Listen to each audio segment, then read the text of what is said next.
মিলাদের নবী সাল্লাল্লাহু আলাইহি ওয়াসাল্লাম আমরা পালন করি, তখন তারা আমাদেরকে ফতোয়া দেয়।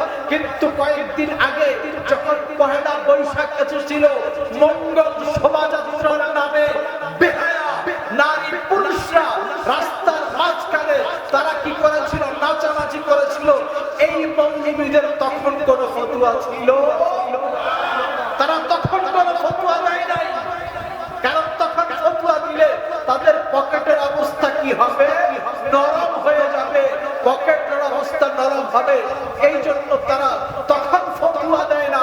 কিন্তু ফতোয়া দেয় মিলাদুন নবীর, ফতোয়া দেয় আমরা যখন বাবা মার জন্য 40 করি, আমরা যখন বাবা মার জন্য 4 দিনের অনুষ্ঠান করি, আমরা যখন বাবা মার জন্য কবরস্থানের মধ্যে কোরআন শরীফের খতম করি, ফতোয়া তখন দেয় যখন আমরা আমাদের পূর্বপুরুষদের জন্য দোয়া করি, তখন তারা কি করা শুরু করে দেয়? ফতোয়া দেওয়া শুরু করে দেয়। আমরা যখন মেজবান্ডারির নামে মাহফিল সাজাই, তখন ফতোয়া। আহলে বাইতের সম্পর্কে একটু আলোচনা করার জন্য আলহামদুলিল্লাহ আমরা আহলে বাইতের গোলাম। হায় হায়, আমরা আহলে বাইতের গোলাম, আহলে বাইতের দিকে এদের এমন শান, এদের এমন মান, এদের এমন মর্যাদা। যখন আমি আমার কথায় যাব, যখন আহলে বাইতের কথা হাতে এসেছে, তখন একজন ছোট্ট আহলে বাইতের কথা দিয়ে আমি আমার আলোচনাটা শুরু করি। একজন ছোট্ট আহলে বাইত, তার নাম হচ্ছে, শিশু ছিলেন, 6 মাস বয়স ছিল, ইমাম আলী আসগর। আল্লাহু আকবার কবীরা। এই ইমাম আলী আসগর 6 মাসের, এই 6 মাসের আলী আসগরকে যখন মাওলা ইমাম হুসাইন যুদ্ধের ময়দানে যাবেন, এমন পাক নামগুলো নিচ্ছি, আল্লাহ আমাদের জবান পবিত্র, আল্লাহ আল্লাহ তোমার হাসনাইনে কারিমাইন পবিত্র, আল্লাহ আল্লাহ আমাদের পবিত্র জবানে হাসনাইনে কারিমাইনের নাম নিচ্ছি, আল্লাহ আল্লাহ আমাদের এই উসিলায়, হাসনাইনে কারিমাইনের উসিলায় আল্লাহ আমাদের জবানকে তুমি পবিত্র করে দিও, আল্লাহ আল্লাহ। ইমাম সাইফ যখন যাবে যুদ্ধের ময়দানে, একে একে সবাই শহীদ হয়ে গেছে। আর মোহাম্মদ শহীদ হয়ে গেছে, কাসিম বিন হাসান শহীদ হয়ে গেছে, সব শেষ। ইমাম হুসাইন যুদ্ধের ময়দানে যাচ্ছেন। যুদ্ধের ময়দানে তিনি যখন যাচ্ছেন, তখন তার বোন জয়নাব হাত ধরে বলল, ভাইজান আপনি তো চলে যাচ্ছেন, যাদেরকে সাজিয়ে দিয়েছি তারা কেউ ফেরত আসে নাই, তাদের মধ্যে কেউ ফেরত আসে নাই। তারা জালিমরা কি করেছে? তাদেরকে সেই জায়গার মধ্যে শহীদ করে ফেলেছে, তাদেরকে আর আসতে দেয় নাই। এদের কথা দিয়ে আমি বলতেছিলাম, এরা তারা যাদেরকে 72 জনকে কিয়ামত পর্যন্ত মুমিনরা তাদের সিনার মধ্যে রাখবে। আর ওইদিকে 22,000 থেকে শুরু করে অনেক হাজার হাজার মানুষ, তাদেরকে তাদের নামও তারা কি করবে না, মানুষ মনে রাখবে না। সুতরাং আমরা যারা আছি, আমরা ইনশাআল্লাহ আমরা আহলে বাইতের উপরে আছি। আমরা নাদউ আবনাআনা ওয়া আবনাআকুম ওয়া নিসাআনা ওয়া নিসাআকুম ওয়া আনফুসানা ওয়া আনফুসাকুম সুম্মা নাবতাহিল ফানাজআল লা'নাতাল্লাহি আলাল কাযিবিন। আমরা তাদের সাথে নাই ইনশাআল্লাহ। এই আয়াতের মধ্যে আমি আসবো, আমাদের আহলে বাইতের ব্যাপারে বলবো। তার আগে আমি যে কথাটা বলতেছিলাম, একজন আহলে বাইত ইমাম আলী আসগরকে, তখন তিনিও শহীদ হয়ে গেছেন। আলী আসগর তিনিও শহীদ হয়ে গেছেন। আমি সেই দিকে যাব না বিস্তারিত আলোচনার মধ্যে। যখন জাইনাব মাওলা হুসাইনের, আমরা যে হুসাইনের নাম নেওয়ার আগে শ্রদ্ধা করে আমরা মাওলা বলি, এটা নিয়েও আমাদেরকে অনেক ধরনের কথা বলা হয়।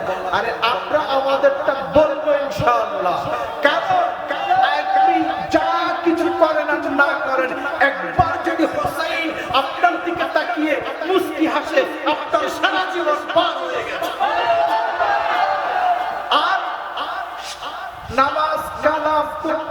করতে সব কিছু করতেছেন, মনের ভিতরে বক্স রাখতেছেন, হিংসা রাখতেছেন ইমাম হাসানের বিরুদ্ধে, ইমাম হুসাইনের বিরুদ্ধে। এই ইবাদত আপনার কোনো কাজে লাগবে না। কারণ ইমাম হাসান 15ই রমজান যখন দুনিয়াতে আসেন, तेरे नस्ले पाक में है बच्चा बच्चा नूर का, तू है आईने नूर, तेरा सब घराना नूर का। सुभान अल्लाह। হাসানকে যখন জন্ম দিয়েছেন ফাতেমা, তখন যোহরের নামাজ পার হচ্ছিল। ওই ফাতেমা যোহরের নামাজও কি করেছে? যোহরের নামাজও পড়েছে, আবার হাসানকে জন্ম দিয়ে আসরের নামাজ পড়েছে। সুবহানাল্লাহ। আমরা তো মায়ের ঘর থেকে এসেছি, প্রত্যেকে আমরা মায়ের ঘর থেকে এসেছি।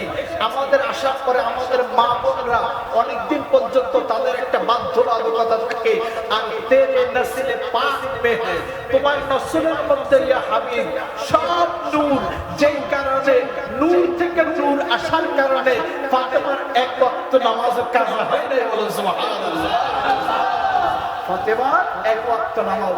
এখন এই যে যারা আমাদের মাঝে ঢুকে এইসব কথাবার্তা বলতেছে, তারা বলতেছে কাল কিয়ামতের ময়দানে নাকি নাউজুবিল্লাহ সুম্মা নাউজুবিল্লাহ, তারা বলতেছে যে কাল কিয়ামতের ময়দানে নবী নাকি বলবেন ফাতেমাকে যে ফাতেমা, আমি তোমার জন্য কি, আমার নিজের কথাই আমি জানি না, তোমার জন্য কি করব।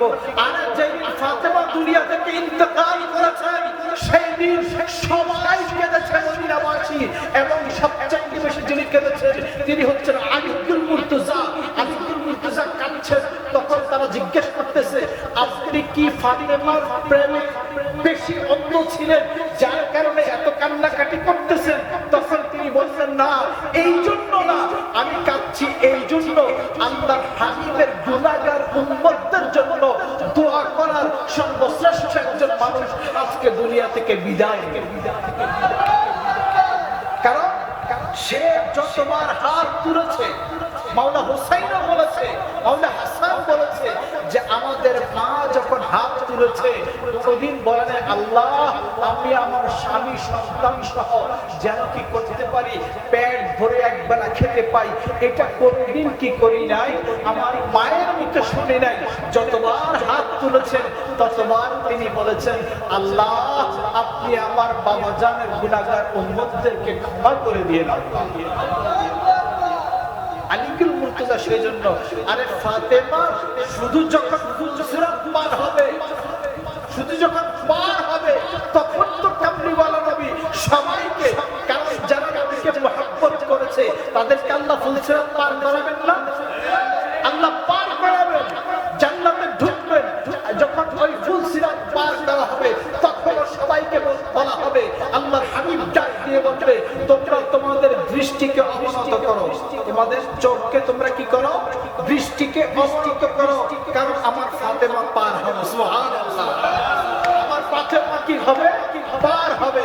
সেই সময় চোখ নিমজ্জিত করা হবে। যে কথা বলছিলাম, সে আলী আসগরকে যখন যায়নাব দেখিয়ে দেখিয়ে বলতেছে যে ভাইজান এতদিন পর্যন্ত যখন আমরা মক্কা থেকে রওনা দিয়েছি, 6 মাস আমরা মদিনা থেকে রওনা দিয়ে মক্কা হয়ে আসতে আসতে কুফার মধ্যে যখন আমরা এসেছি, এই কুফা পর্যন্ত আসতে আসতে আমাদের প্রায় 6 মাস লেগেছে। আর এই আলী আসগরের বয়সও 6 মাস। ভাইজান আপনি এই 6 মাসে আমরা দেখলাম না কোনদিন যে আপনি কি করছেন। আমার এই ভাতিজা, আমার এই ছোট্ট শিশু আলী আসগরকে আপনি একবারও কি করেন নাই, তাকে জমিনের মধ্যে রাখতে দেন নাই। আপনি কখনো আওয়ামের করে দিয়েছেন, কখনো মোহাম্মদের করে দিয়েছেন, কখনো আপনি আপনার করে রেখেছেন। আপনি যা করেছেন তাকে জমিনে রাখতে দেন নাই, তাকে জমিনে আপনি রাখেন নাই। জমিনে না রাখার কারণে এখন আপনি তাকে জমিনের মধ্যে যখন শোয়ে রেখেছে সমস্ত শহীদদের সাথে, আপনি কেন তখন তাকে রাখতে দেন নাই, তখন জমিনের মধ্যে রাখতে দেন নাই? বেশি জরুরি হয়ে করলে সবাই যখন নামাজের সময় হয়ে যেত, তখন আমরা দেখেছি আপনার পবিত্র পাগড়ি মোবারক, আপনার মাথার মধ্যে যে পাগড়ি ছিল, এই পাগড়িটা আপনি কি করেছেন, পাগড়িটাকে চারটা খুঁটি গেড়ে ওই খুঁটির মধ্যে, চারটা খুঁটির মধ্যে আপনার পাগড়িটাকে মেলে দিয়ে সেই পাগড়ির মধ্যে আপনি আলী আসগরকে রেখেছেন। বলেন সুবহানাল্লাহ। আপনি কি করেছেন? তখন আলী আসগরকে রেখেছেন। আপনার চোখ তো কোনদিন সহ্য করে নাই ওই আলী আসগরের যতক্ষণ নিঃশ্বাস ছিল ততক্ষণ পর্যন্ত তো আপনি তাকে জমিনের মধ্যে রাখতে দেন নাই, আপনি জমিনের মধ্যে রাখেন নাই। আজকে আপনি সে জমিনের মধ্যে শুয়ে আছে। যখন হারমালা বিন কাহেল নামে ওই পাপিষ্ঠ তীর নিক্ষেপ করেছিল, সেই তীরটা কার এই আলী আসগরের গলদেশের মধ্যে লেগে যায়।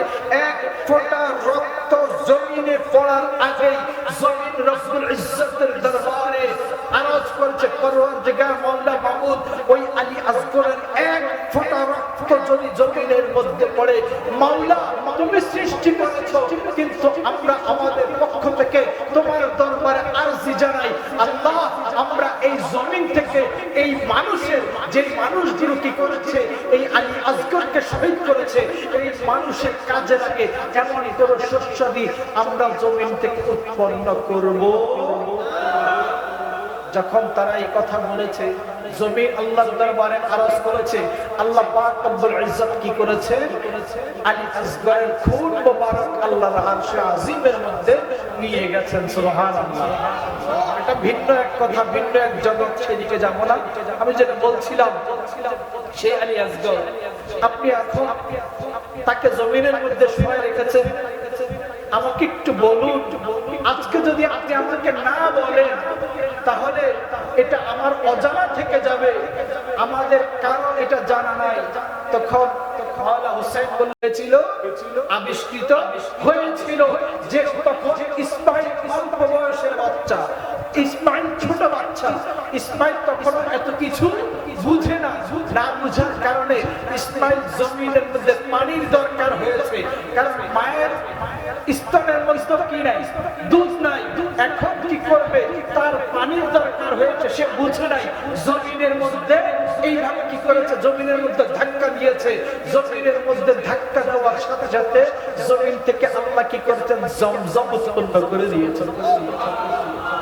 আমার এই আলী আসগর কে বলতেছে, মাওলা হোসেন বলতেছেন, আমার এই আলী আসগর, সেও 6 মাসের বাচ্চা, সে আমার 6 মাসের বাচ্চা হোক, আর যাই হোক না কেন, এই আলী আসগরকে, কারণ পানি দ্বারা বন্ধ করে দিয়েছে, কিন্তু আমার আলী আসগর যদি আবার কি করতো, জমিনের মধ্যে না জেনে না বুঝে যদি আরেকটা ধাক্কা দিত, তাহলে আল্লাহ পাক রব্বুল ইজ্জত তার হাবিবকে দিয়ে তার যেই বান্দাদেরকে হাউজে কাউসার পান করাবেন, এই হাউজে কাউসারও আল্লাহ কি করতেন না, গোপন রাখতেন না। আমার আলী আসগরের ধাক্কার সাথে সেই যা হাউজে কাউসারের পানিটাও আবার বের হয়ে যেত। বলে সুবহানাল্লাহ। আবার আলী আসগর তিনি হচ্ছেন আহলে বাইত। আহলে বাইতের কথা বলতে গেলে আল্লাহু আকবার কাবীরা। আপনারা একজন আল্লাহর ওলির নাম শুনেছেন, তার নাম হচ্ছে বাহলুল। এই বাহলুল তিনি প্রথমত তিনি ছিলেন মজ্জুব হালাত, অর্থাৎ পাগলের ভেষে চলাফেরা করতেন।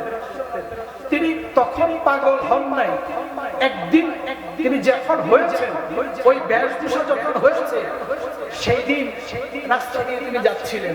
রাস্তা দিয়ে যাওয়ার সময় প্রতিমধ্যে রাস্তা দিয়ে যেতে দেখলেন কিছু বাচ্চারা খেলাধুলা করতেছে।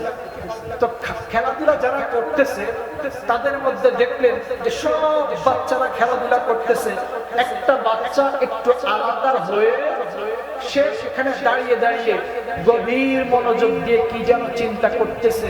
অন্যান্য বাচ্চারা তারা সবাই কি করতেছে, খেলতেছে। তখন বাহলুলের মনে হলো যে অন্যান্য বাচ্চারা খেলতেছে, এই বাচ্চাটা সে খেলতেছে না, তারা কিছু জিনিস কিনতেছে আবার বিক্রি করতেছে, এরকম ভাবে তারা খেলাধুলা করতেছে। মনে করেছে যে এই বাচ্চার কাছে বোধহয় টাকা পয়সা নাই, এই টাকা পয়সা না থাকার কারণে সে কি করতেছে, দূরে আরেকটা জায়গার মধ্যে দাঁড়িয়ে আছে, যে জায়গার মধ্যে সে দাঁড়িয়ে সে কি করতেছে, সেই জায়গার মধ্যে দাঁড়িয়ে সে তাদের দিকে অবলোকন করতেছে। তখন বাহলুল গিয়ে তার হাতে ধরলো, বাহলুল গিয়ে তার হাতের মধ্যে ধরলো, হাতের মধ্যে ধরে তখন তাকে বললো, বাহলুলকে ধরে, বাহলুল তখন তার হাতের মধ্যে ধরে তখন বলল, আমরা দুরূদ শরীফ পড়ি, আল্লাহুম্মা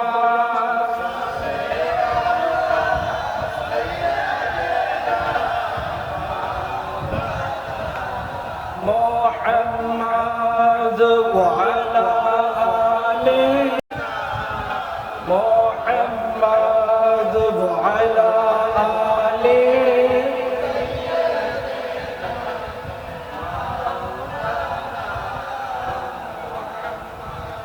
বাহলুল ওই বাচ্চা ছেলেটাকে তখন গিয়ে বলল, তুমি আসো আমার সাথে, তুমি আসো আমার সাথে, আমি তোমাকে কি করব, কিছু বাদাম কিনে দিব, যেগুলো দিয়ে তুমি কি করতে পারবে, তুমি অন্যান্য বাচ্চাদের সাথে খেলাধুলা করতে পারবে।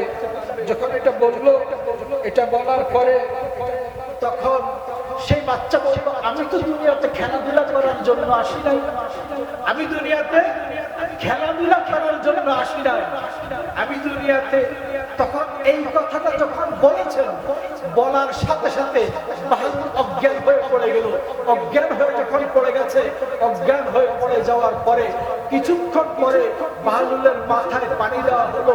মাথায় যখন পানি ঢালা হলো, পানি দেওয়ার পরে তার যখন আমার জ্ঞান ফিরে এসেছে, জ্ঞান ফিরে আসার পরে তখন বাহলুল চোখ খুলে দেখতেছে ওই বাচ্চাটা কই, ওই বাচ্চার দিকে যখন কি করতেছে, খুঁজতেছে, বাচ্চাটাকে খুঁজে পাচ্ছে না। তখন বললো, একটা ছেলে যে আলাদা দাঁড়ানো ছিল, সেই বাচ্চাটা কোথায়? তখন তারা কি করলো, তখন তার কাছে গিয়ে বলল, তখন তিনি বললেন যে বাহলুলের দরকার হলে বাহলুল আমার কাছে আসবে। সুবহানাল্লাহ। বাহলুল তখন খবর পেয়ে ওই বাচ্চার কাছে চলে গেলেন। বাচ্চার কাছে যখন চলে গেছে, চলে যাওয়ার পরে তখন ওই বাচ্চার কাছে চলে যাওয়ার পরে তখন তিনি বলতেছেন, বাহলুল বলতেছেন যে আপনি কি জন্য এসেছেন, আপনার দুনিয়াতে আসার কারণ কি? তখন তিনি বলতেছেন, আমি হচ্ছি আলী বাকের, আমি হচ্ছি আলী রেজা, আমি হচ্ছি আল্লাহর হাবিবের আহমদের মধ্যে একজন, আল্লাহর হাবিবের ওয়ারিসদের মধ্যে একজন। আমাদের আরো অনেক ডিউটি আছে, এখানে বসে খেলাধুলা করা এটা আমাদের ডিউটি। তিনি হচ্ছেন আহলে বাইতের ইমাম আলী বাকের, আল্লাহর হাবিবের এই আওলাদগণের হাসনাইনে কারিমাইনের পরে যিনি ইমাম হুসাইনের যে বংশধরটা এসেছে, এই বংশধরদের মধ্যে যখন ইমাম জাফর সাদেক হয়ে, ইমাম জাফর সাদেক হয়ে ইমাম আলী বাকের হয়ে, ইমাম আলী রেজা হয়ে তারপরে সামনের দিকে এগিয়েছে। তো আমি যে আয়াত কারিমাখানা ধরেছি, সেই আয়াত কারিমা দিয়ে ইনশাআল্লাহ আমাদের আলোচনা আমরা মুখতাসার করে ফেলবো। সবাই বলি আল্লাহুম্মা আমিন। শুধুমাত্র এই কথাটা বলতেছি যে এখন দেখেন সালাতুল ইস্তিসকার নামাজ পড়া হয়, সালাতুল ইস্তিসকার নামাজ পড়া হয়, আপনি অবশ্যই পড়েন, এটা একটা সুন্নাত। তবে আমাদেরকে আল্লাহ পাক রব্বুল ইজ্জত যখন যেভাবে রেখেছেন, আমাদেরকে সেই অবস্থায় আল্লাহ পাকের শুকরিয়া আদায় করতে হবে। আজকে আপনার জন্য রোজ জরুরি না, পৃথিবীর আরেকজনের জন্য রোজ জরুরি। আজকে দেখেন এই দিকের আবহাওয়াবিদরা যারা এই এশিয়া মহাদেশের মধ্যে আছে, তারা বলতেছে পৃথিবীর মধ্যে এমন আবহাওয়া তারা খুব কম সময়ে দেখেছেন। যা না হওয়ার তা হচ্ছে। আমার আজকের কথা, আজকে ফিনল্যান্ডে পৃথিবীর আরেকটা পার্ট, ওই দেশের মধ্যে এত বেশি ঠান্ডা পড়তেছে যে ঠান্ডা পড়ার কারণে সেই জায়গার আবহাওয়াবিদরা বলতেছেন রকম অবস্থা যে এখানে হবে এটা কোনো সময় মানুষ কি করে না চিন্তা। সেখানে হচ্ছে ঠান্ডা। এটা আজকে আপনারা চার্জ করলে দেখতে পারেন ফিনল্যান্ডে 20 পর্যন্ত সেখানে হয়ে গেছে, এটা রেকর্ড করেছে। আর আমাদের দেশে যে টেম্পারেচার কোনোদিন চিন্তা করে না সেই টেম্পারেচার চুয়াডাঙ্গায় 42.7 আমাদের টেম্পারেচার হচ্ছে। তো আমরা খুব দ্রুত নিজেরা হাবিত্তেশ করে ফেলি, খুব দ্রুতই আল্লাহর রহমতের কাছ থেকে আমরা কি করতে থাকি, দূরে সরতে থাকি। আর আমাদেরকে এগুলা যারা গায়েব করতেছে কারা, আমাদেরকে যারা গায়েব করতেছে। এই যে মঙ্গল শোভাযাত্রার নামে কয়েকদিন আগে একটা শোভাযাত্রা হয়েছিল, এটা আমাদের নৈতিক পদস্খলন, এটা আমাদের নৈতিক পদস্খলন। আমরা আমার যে আয়াতে কারিমা খানা আমি রেখেছি আলহামদুলিল্লাহ, এগুলো আহলে বাইত রাদিয়াল্লাহু তাআলা আলাইহিম আজমাইনদের মাধ্যমে কি হবে, এগুলো আপনাদের কাছে আমাদের কাছে আসবে। এখন কিছু কিছু আমাদের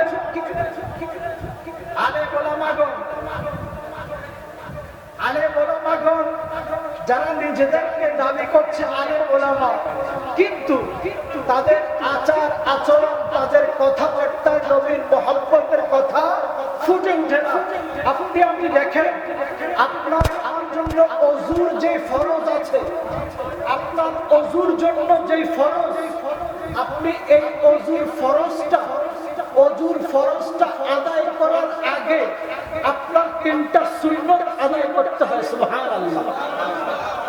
আপনি যখন কি করেন, প্রথমে ওযু করতে যান, আপনি কি করেন, হাত ধৌত করেন। হাতটা যে ধৌত করেন এটা কোনো ফরজ নয়, এটা হচ্ছে কি সুন্নাত। আর সুন্নাত এটা কেন, এটা এই জন্য ওযুর পানিটা এমন হতে হবে যেন ওযুর পানির মধ্যে বেশি গরমও না হয়, বেশি ঠান্ডাও না হয়। খেয়াল রাখতে হবে। আমরা অনেকেই জানি, অনেকে জানি না। ওযুর পানির জন্য শর্ত আছে। আমার যে ওযুর পানিটা আমি ওযু করব, এই ওযুর পানিটা বেশি গরম হতে পারবে না, বেশি ঠান্ডাও হতে পারবে না। যখন আপনি পানির মধ্যে হাত ঢুকাবেন তখন আপনি বুঝবেন এটা বেশি ঠান্ডা না বেশি গরম, এটা আপনি তখন বুঝতে পারবেন। এটা হচ্ছে প্রথম সুন্নাত, এটা হচ্ছে প্রথম সুন্নাত। দ্বিতীয়টা হচ্ছে আপনি কি করেন, হাত ধোয়ার পরে কি করেন, নাকের মধ্যে পানি দেন। নাকের মধ্যে কি করেন, নাকের মধ্যে পানি দেন। এটা আরেকটা সুন্নাত, যেন ওযুর পানির মধ্যে কোনো কি না আসে, বদবু না আসে, দুর্গন্ধ না আসে। দুর্গন্ধযুক্ত পানি দ্বারা ওযু করলে ওযু আদায় হবে। এইরকম যদি আমরা খেয়াল করতে যাই, কমপক্ষে 3টা সুন্নাত আদায় করার পরে আপনার মুখমণ্ডল মাসে করাটা, মুখমণ্ডল ধৌত করা, এই ফরজ 1 নম্বরে আপনার আসে। তার আগে 3টা সুন্নাত। এখন আপনি যদি নবীর সুন্নাত অবমাননা করে আপনি যদি ডাইরেক্ট মুখমণ্ডল ধৌত করতে চলে যান, আপনার এটা কোনো কাজে লাগবে না। আমাদেরকে খেয়াল করতে হবে। আমাদেরকে সেই মহব্বতের কথাটা শুধু একটু স্মরণ করানোর জন্য আমি কথাটা বলতেছি।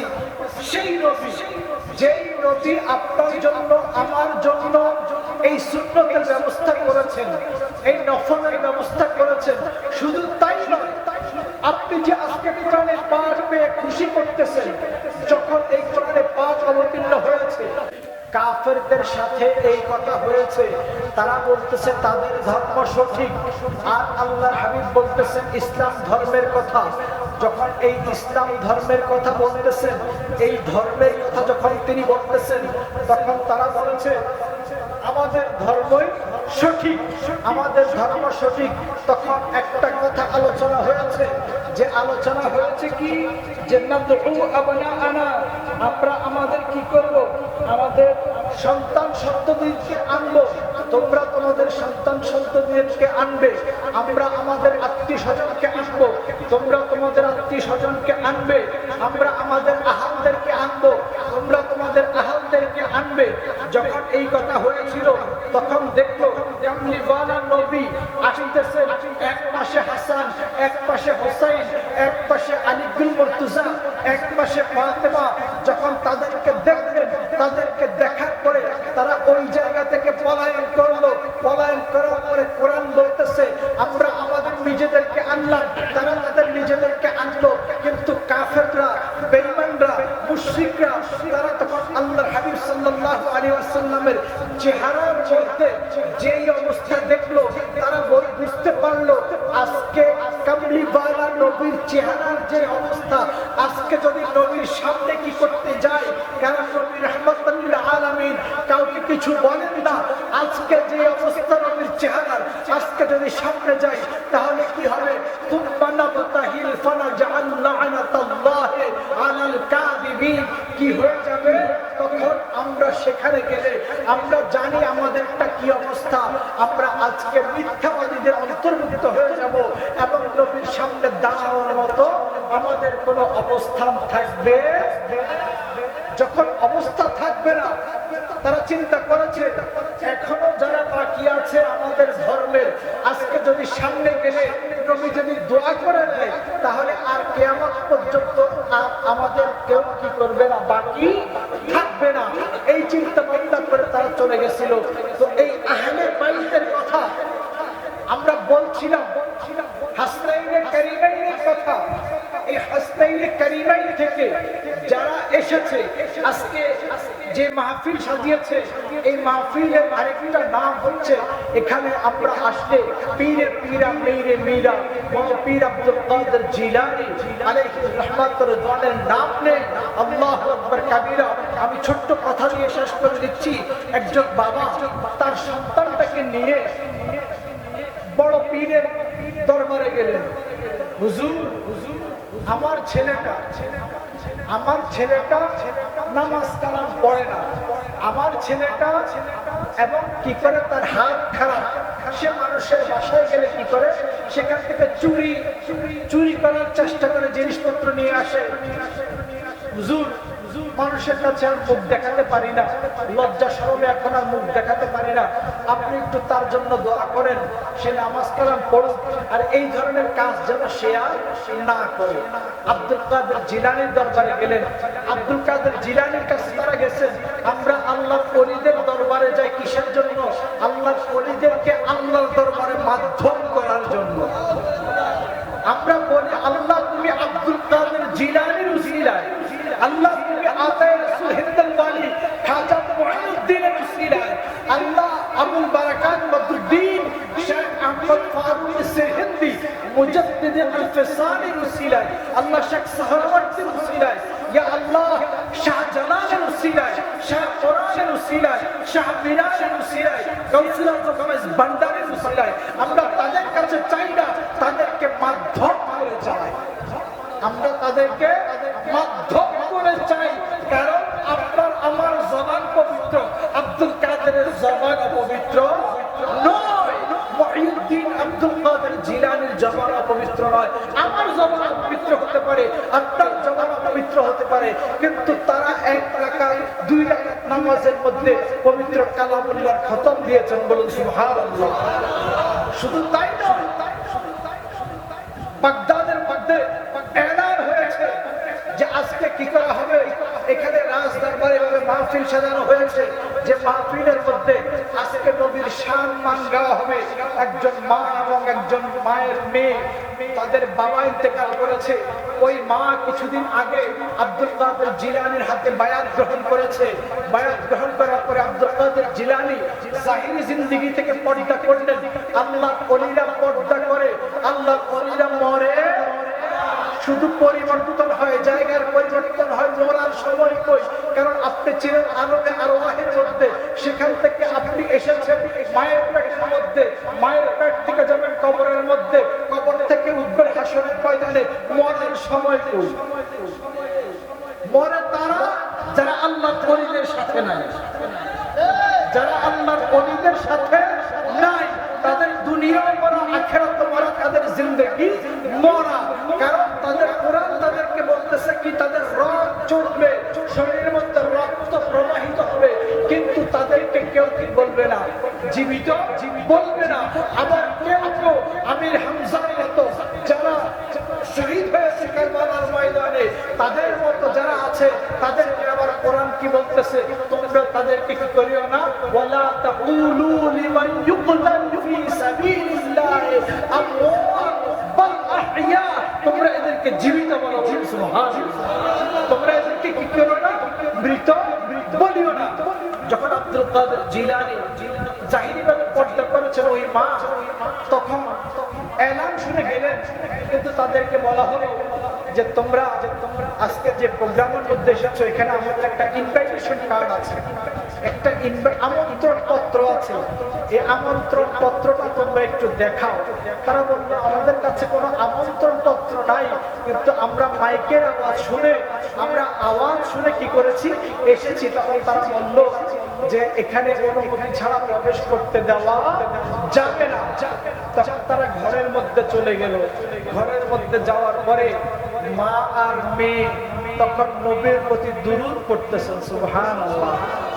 হায় হায়, দুরূদ আমাদের জন্য কত বেশি জরুরি, কারণ এখানে আমি আমার জন্য, আপনি আপনার জন্য কিচ্ছু চাওয়া হয় নাই।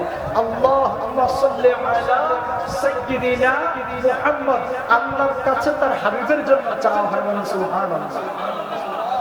সময় নাই, সেদিকে যেমন আমার কথা ওই আয়াতের মধ্যে আমি চলে আসতেছি। তো মার মেয়ে দুরুদে পাক করতেছেন, দুরুদে পাক করতে যে আজকে যাওয়ার কথা ছিল আমাদেরকে সেই জায়গার মধ্যে, আজকে যারা সেই জায়গায় যখন যেতে পারি নাই, আমরা মা মেয়ে ঘরের মধ্যে কি করি, আমরা দুরুদে পাক করি।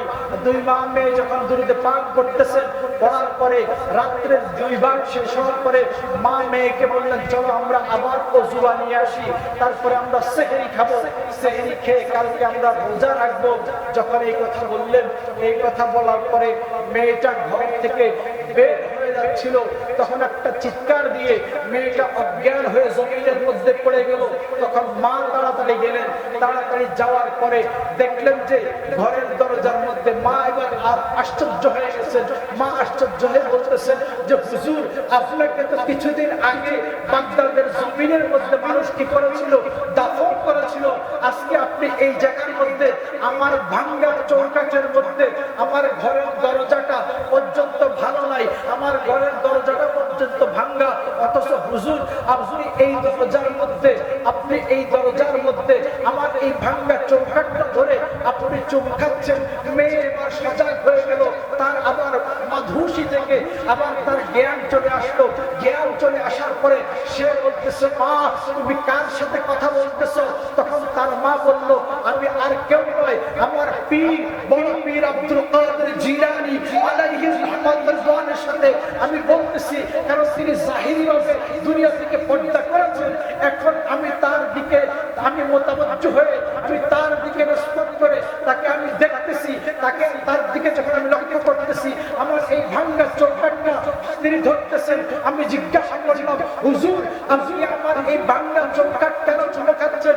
তখন তিনি আমাকে বলেছেন তোমার এই ভাঙ্গা চৌকাঠের প্রতি আমার কোনো আকর্ষণ নাই, আমি ভাঙ্গা চৌকাঠটা এই জন্য আমি চুমকাচ্ছি কারণ আমি দেখেছি একটু আগে তোমরা মা মেয়ে যখন দুরুদে পাক করছিলে তখন কামলিওয়ালা নবী তোমাদের দুরুদে পাকে সন্তুষ্ট হয়ে তোমাদের দরজায় এসেছিলেন, বলে সুবহানাল্লাহ।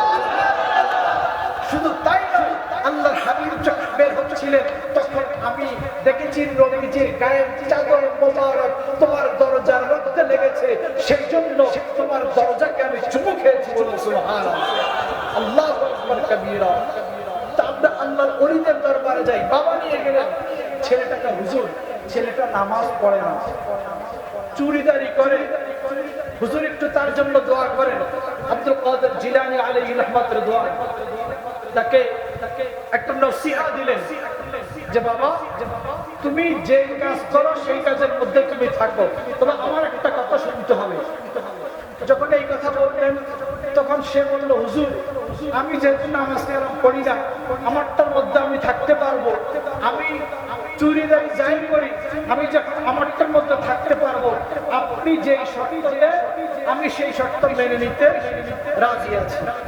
তখন আব্দুল কাদের জিলানী আলাইহি রাহমাতুর রিদওয়ান তিনি বললেন, তোমার একটা নসিহত, তুমি তোমার কাজ করো, আমার পক্ষ থেকে তোমার কাছে একটা আরজি হচ্ছে, তুমি যখন দেখবে মুয়াজ্জিন কি করে, আযান দেয়, মুয়াজ্জিন যখন আযান দেয় তুমি তার সাথে সাথে কি করবে, আযানের প্রতি উত্তর দিবে।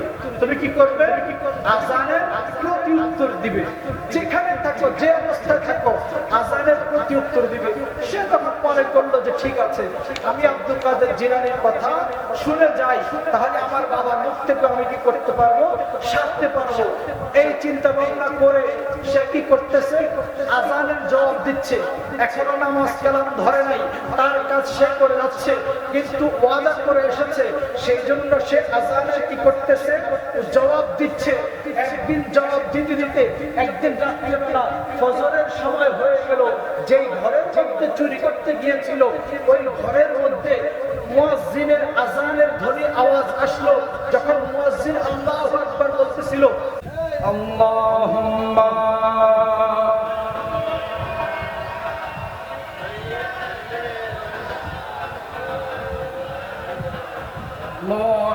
মুহাম্মাদ ওয়া আলা আলিহি,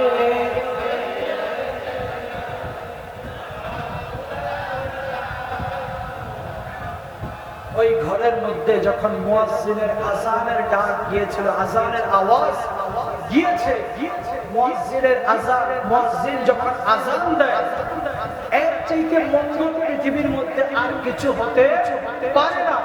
কিন্তু এখন যে মঙ্গল আমাদের দেশের মধ্যে চালু হচ্ছে, এটা কোনো মঙ্গল নয়, এটা মঙ্গলের নামে অমঙ্গল আমাদের দেশের মধ্যে চালু হয়েছে। কারণ পৃথিবীর মধ্যে সবচেয়ে মঙ্গলের কথা বলে কে, মুয়াজ্জিন। কে বলে, মুয়াজ্জিন। যখন হাইয়া আলাস সালাহ বলে, হাইয়া আলাল ফালাহ বলে, এর চাইতে বড় কোনো মঙ্গল মানুষের হতে পারে না। তখন তার কানের মধ্যে সে আওয়াজটা আসলো, ফজরের নামাজের সময় আপনার নামের উসিলায় যেন আপনি কবরে চলে গেল, আপনার জন্য কি করে মানুষ আপনার কথা বলার সময়, আমরা যেরকম আজকে যখন বলেছি তার কথা, তখন আমরা গাউসুল আজম মেজবান্ডারির কথা বলেছি, আমরা পীরের কথা বলেছি, আমরা আজরায়ে রাসূল হিন্দুল ওলি খাজা মুঈনুদ্দিন চিশতির কথা বলেছি, আমরা আবুল বারাকাত বদরুদ্দিন শাহ আহমদ ফারুকী সৈয়দ ইবনে মুজাদ্দিদ আল সাদির কথা বলেছি, শাহজালালের নাম বলেছি, শাহ কোরআনের নাম বলেছি, যাদেরকে স্মরণ করেছি। শুধু তাই নয়, আল্লাহর হাবিব সাল্লাল্লাহু আলাইহি সাল্লাম বলেন, তোমরা যখন পুণ্যবান লোকদের নাম নেবে, তোমরা আমার ওমরের নামটা তোমরা কি করবে, নিবে। তখন আমরা ওমরের নাম নেই, আমরা আলীকুল মুর্তজার নাম নিয়েছি, আমরা ওসমান জিন্নুরাইনের নাম নেই, আমরা আবু বকর সিদ্দিকের নাম নেই। এই নামগুলো যে নেই, যার নামে উসিলায় নেই, আল্লাহ তার কবরের মধ্যে তাকে কি করেন, আরামে রাখেন। বলেন সুবহানাল্লাহ। এটা এমন একটা সিস্টেম। দেখেন, যখন মক্কা থেকে কামলিওয়ালা নবী মদিনার দিকে রওনা করেছেন, যারে শহরের মধ্যে আবু বকর সিদ্দিক রাদিয়াল্লাহু তাআলা আনহুর সাথে ছিলেন। আল্লাহ পাক রব্বুল ইজ্জত আবু বকরকে সান্ত্বনা দেওয়ার জন্য আল্লাহর হাবিবের মধ্যে, আল্লাহর হাবিবের মাধ্যমে তাকে সান্ত্বনা দিয়েছেন। যখন মদিনার উপকণ্ঠে গেলেন, মদিনার সকল মানুষ কি করতে পারল না, আল্লাহুম্মা সাল্লি আলা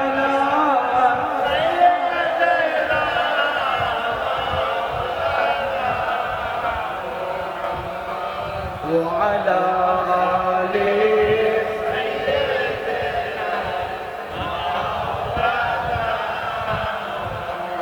দুনিয়ার সব খেয়াল ভুলে, দুনিয়ার সমস্ত খেয়াল ভুলে নিজেরা আমরা প্রত্যেকে আল্লাহর নবীকে হাজির নাজির জেনে আমরা সব খেয়াল বাদ দিয়ে একবার একটু দুরূদ শরীফ পড়ি। সমস্ত খেয়াল আমাদের বাদ, কামলিওয়ালা নবীর মহব্বতে, নবীর স্মরণে আমরা একবার দুরূদ শরীফ পড়ি। আল্লাহুম্মা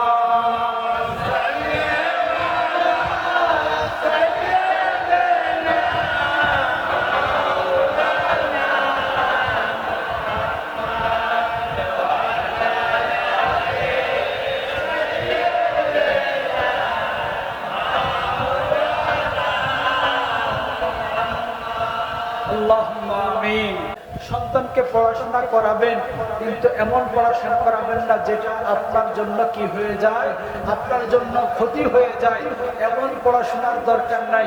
যেই পড়াশোনা আপনার কাজে আসবে সেই পড়াশোনা করাবেন, যেই পড়াশোনায় আল্লাহর ওলিদেরকে স্মরণ করবে সেই পড়াশোনা করাবেন, সেইভাবে তাদেরকে শিক্ষা দিবেন। কারণ এখন যারা বলতেছে তাদেরকেই একদিন বাবা মা ধরে ধরে কি করেছিল, আল্লাহর ওলিদের দরবারে নিয়েছিল, কিন্তু এখন তারা সেটা মানতে নারাজ, তারা সেটা বুঝতে নারাজ। এরা নারাজ হওয়ার আগে আমাদের মা বাবার দায়িত্ব আছে, আমরা তাদেরকে এই রাস্তায় চালানোর জন্য বেশি থেকে বেশি হলে কি হবে, সে আপনাকে টাকা পয়সা দিবে না, খরচ দিবে না, আল্লাহ আপনার রিজিকের ব্যবস্থা করবে। কারণ রিজিক বন্ধ হয়ে করবে না, আল্লাহ বন্ধ করবেন না। আর যার মহব্বত বেশি থাকবে আল্লাহ পাক রব্বুল ইজ্জত কি করবে, তার হাবিবের মহব্বতের কারণে আল্লাহ তার রিজিকের মধ্যে বরকত দান করবে। তো আমি যেটা বলছিলাম, যখন মদিনার ভূখণ্ডে গেল, এখন সবাই বুঝতেছে না, মদিনাবাসী সবাই বুঝতেছে না যে কে আবু বকর, দূর থেকে বোঝা যায় না কে কামলিওয়ালা নবী। যখন এই অবস্থা, দোদুল্যমান অবস্থা, মদিনার মানুষ বুঝতেছে না ঠিক মতো যে কে আল্লাহর হাবিব, কে আবু বকর সিদ্দিক। তখন আবু বকর সিদ্দিক রাদিয়াল্লাহু তাআলা আনহু নিজের শরীরের মধ্যে যে জুব্বাখানা ছিল, যে বাকি ছিটা ফাটা, যে গায়ের মধ্যে অবশিষ্ট যে জামাটা ছিল, এই জামাটা কি করলো, তখন গায়ে থেকে খুলে আল্লাহর হাবিব সাল্লাল্লাহু আলাইহি ওয়াসাল্লামের মাথার উপর দিয়ে এইভাবে ধরলো। ধরার পরে যেন তিনি ধরেছেন এই নিয়মে যেন মদিনার মানুষ বুঝতে পারে আমি হচ্ছি গোলাম, ইনি হচ্ছেন গরিব। বলি সুবহানাল্লাহ। মদিনার মানুষ যেন বুঝতে পারে আমি আবু বকর হচ্ছি আল্লাহর হাবিবের গোলাম, এটা বুঝানোর জন্য মাথার উপর দিয়ে নিজের শরীরে সেই ছায়া দিলেন। আর আল্লাহর হাবিব আবু বকরকে এমন ভাবে কবুল করেছেন, আজকে পর্যন্ত আবু বকর আল্লাহর হাবিবের সাথে গুম্বাদে খাজরার মধ্যে আরাম করছেন। বলুন সুবহানাল্লাহ। সেই জায়গার মধ্যে আবু বকর ওই নবীকে মহব্বতের কারণে সেই জায়গার মধ্যে তিনি কি হয়েছেন, সেই জায়গার মধ্যে আরাম করতেছেন আল্লাহর হাবিবের পাশে। তখন এই আবু বকর সিদ্দিকের এমন ভাবে পরিচালনা করেছেন জীবনগুলা, যে পরিচালনার কারণে ওমর রাদিয়াল্লাহু তাআলা আনহু যখন মুসলিম জাহানের খলিফা নিযুক্ত হলো, 3 দিনের দিন 5-6 বাচ্চা শিশু ছেলে মেয়ে এসে ওমর রাদিয়াল্লাহু তাআলা আনহুকে বলতে লাগলো, হুজুর আপনি কি খলিফাতুল মুসলিমিন হয়েছেন, আপনি কি মুসলমানদের খলিফা নিযুক্ত হয়েছেন? তিনি বললেন মানুষজন আমাকে কি করেছে, সবাই মিলে আমাকে এই দায়িত্ব দিয়েছে। তখন তিনি বললেন, এই বাচ্চারা ওমর ফারুককে বলল যে তাহলে আপনি একটা কাজ করুন, চলুন আমাদের সাথে। কোথায়? আমাদের সাথে যেতে হবে, কারণ প্রত্যেক দিন আসরের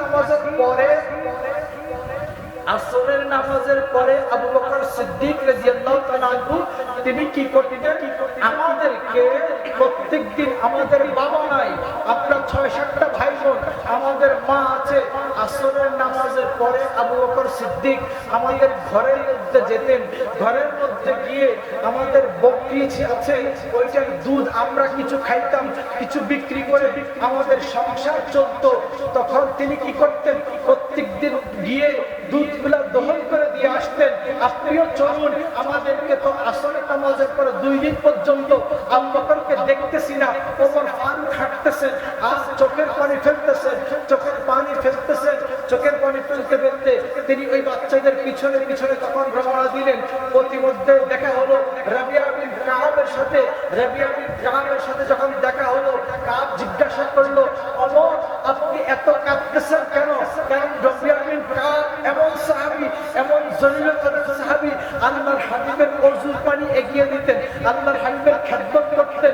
রাবিয়া বিন কাবকে একদিন আসরের নামাজের ওযু করার সময় আল্লাহর হাবিব সাল্লাল্লাহু আলাইহি ওয়াসাল্লাম তাকে জিজ্ঞাসা করলেন, কারণ রহমতের দরিয়াটা তখন জোশের মধ্যে ছিল। সুবহানাল্লাহ। রহমতে আল্লাহর হাবিব হচ্ছেন কি রহমাতাল লিল আলামিন। সেই রহমতের দরিয়াটা এমনিতেই রহমাতাল লিল আলামিন, ওই রহমতের দরিয়া তখন জোশের মধ্যে ছিল। তখন জানতে চেয়েছে, রবিয়া বিন কাবকে বলেছে যে রবিয়া বিন কাব তুমি আজকে কি চাও আমার কাছে, আজকে কি চাও? রবিয়া বিন কাব যদি চাইতেন সেদিন জান্নাত চাইলে আল্লাহর হাবিব জান্নাত দিয়ে দিতেন। আর যদি তিনি পাহাড় সমান কি চাইতেন, পাহাড় সমান যদি ধন দৌলত তিনি চাইতেন আল্লাহর হাবিব দান করে দিতেন। কিন্তু রবিয়া বিন কাবকে বলার পরে রবিয়া বিন কাব উত্তর দিয়েছেন, ইয়া রাসূলুল্লাহ ইয়া হাবিবাল্লাহ আসআলুকা মুরাফাকাতা ফিল জান্নাহ। ইয়া হাবিবাল্লাহ ইয়া রাসূলুল্লাহ, আপনি যেখানে থাকেন আমি জানি আপনার জন্য আল্লাহ জান্নাত তৈরি করেছে। আপনি যেখানে থাকেন আমি আপনার সাথে সাথে থাকার ইরাদা করতেছি। বলুন সুবহানাল্লাহ। আমার কাছে ধন সম্পদ কোনো কিছু প্রিয় না, আমার কাছে প্রিয় হচ্ছে নবী আপনার কাছে থাকা। কারণ নবীর সাথে যারা শিখেছে, নবীকে আমরা জিন্দা নবী কেন বলি? নবীর রূহটা আল্লাহ পাকের দরবারে আরজি করেছে, ইয়া আল্লাহ ইয়া পরওয়ারদিগার আমাকেও কি করো একটু সাক্ষী দাও, আমাকেও একটু কি আমি যেন কি করতে পারি, মৌত যেন আমার স্বাদ লাভ করে। কারণ তখন আল্লাহ পাক রব্বুল ইজ্জত কিছু সময়ের জন্য কয়েকটা একটা সেকেন্ডকে ভাগ করলে হাজার হাজার মাইল ভাগ করলেও আল্লাহ যখন কি করলেন ওইটাকে নিলেন, রূহটাকে একদম আল্লাহর সৃষ্টির মধ্যে যতটুকু সৃষ্টি আছে তার পুরা জায়গার মধ্যে কি করলো, রূহকে যাওয়ার তৌফিক দিল। রূহ তখন বলল রব্বুল ইজ্জত আমি যেখানে ছিলাম সেখানেই থাকতে চাই, কারণ এর চাইতে প্রিয় কোনো জায়গা আমার পছন্দ হয়। আল্লাহর নবীর জিসমে আতওয়ার সেটাই আমার জন্য কি ছিল, পবিত্র ছিল, সেটাই আমার জন্য বেশি পাওয়া ছিল। কারণ আপনি নবী যারা বিরুদ্ধে কথা বলে, যারা নারায়ে রিসালাত ইয়া রাসূলুল্লাহ স্লোগান বললে, যাদের ভিতরে হেডেক হয়, যাদের মস্তিষ্কে আগুন হয়, আরে আমরা তো ইয়া রাসূলুল্লাহ বললে মস্তিষ্কে শান্তি অনুভব করি। আমরা ইয়া রাসূল যখন নারায়ে তাকবীর আল্লাহু আকবার বলা হয়, তখন নারায়ে রিসালাত না বললে আমাদের শরীরের ভিতরে কেমন জানি কুসকুস কুসকুস করে, কেমন জানি মনে হয়। তার সাথে যদি বলা হয় নারায়ে হায়দারি, আমরা তখন আরো খুশি হই। যখন নারায়ে গাউসিয়া বলে আমরা আরো খুশি হই। সুবহানাল্লাহিল আযীম। কারণ আপনি আল্লাহকে স্বীকার করেছেন, কার মাধ্যমে স্বীকার করেছেন? নবীর কাছে যখন জিবরাইল আলাইহিস সালাতু ওয়াস সালাম কি করেছেন, ওহী নিয়ে এসেছেন। ওহী নিয়ে আসার পরে যখন ইকরা বিসমি রাব্বিকাল্লাযী খালাক, যখন এই প্রথম 5 আয়াত নিয়ে এসেছেন, আসার পরে আল্লাহর হাবিব সাল্লাল্লাহু আলাইহি ওয়াসাল্লাম তখন কি করলেন, বললেন সাহাবীদেরকে। তখন সাহাবীরা জিজ্ঞাসা করলো, ইয়া রাসূলুল্লাহ ইয়া হাবিবাল্লাহ আপনি যেটা বলতেছেন এগুলো কি? তখন আল্লাহর হাবিব সাল্লাল্লাহু আলাইহি ওয়াসাল্লাম বললেন, এগুলো হচ্ছে কোরআনের আয়াত। এগুলো কি? কোরআনের আয়াত। তখন আপনি কোরআনের আয়াতকে বিশ্বাস করতে হলে আগে তো নবীকে বিশ্বাস করতে হবে। আপনি কোরআনের আয়াত যে বিশ্বাস করেছেন তার আগে নবীকে আপনার বিশ্বাস করতে হয় না? নবীকে বিশ্বাস করার কারণে আপনি কোরআনের আয়াতকে কি করেছেন, বিশ্বাস করেছেন। তাহলে কেন আমরা এত গাত্রদাহ, আমরা কেন নারায়ে রিসালাতের ব্যাপারে এত উদাসীন? নারায়ে রিসালাতের কথা বললে আমাদের অনেকের গায়ে আগুন ধরে যায় না, আমরা নারায়ে গাউসিয়া বললে অনেকের গায়ে আগুন ধরে যায়। আজকের দিন, আজকের এই দিনে একজন বুজুর্গ হাসতে দুনিয়াতে তাশরীফ এনেছিলেন, তার নাম হচ্ছে আবুল বারাকাত বদরুদ্দীন শেখ আহমদ ফারুকী সিরহিন্দি মুজাদ্দিদ আল-ফিসানি।